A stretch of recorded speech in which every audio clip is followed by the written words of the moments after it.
Alright, hello guys, so today I'm going to teach you how to remove the static noise from your microphone at the back.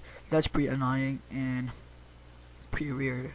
Kind of distracts your video, your audience, and can move them away from you. So first thing I'm gonna do is go to your start orb, then go to control panel. Okay, so just wait for a minute because my computer is pretty crappy. And what I'm gonna do here is go to hardware and sound, and then sound.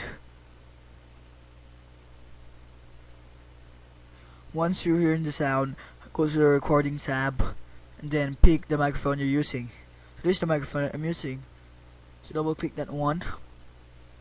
Go to levels and adjust the settings that best fits for you.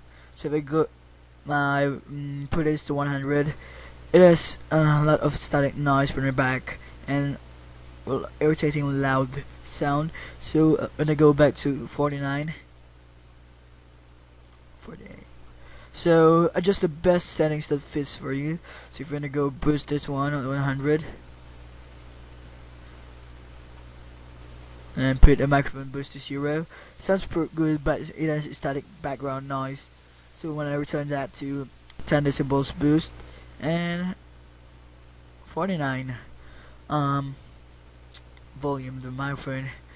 So that's all for today. I hope you like this video, and if this helped you, please don't forget to subscribe and like this video and share this to your friends if they want to remove static noise on their microphone.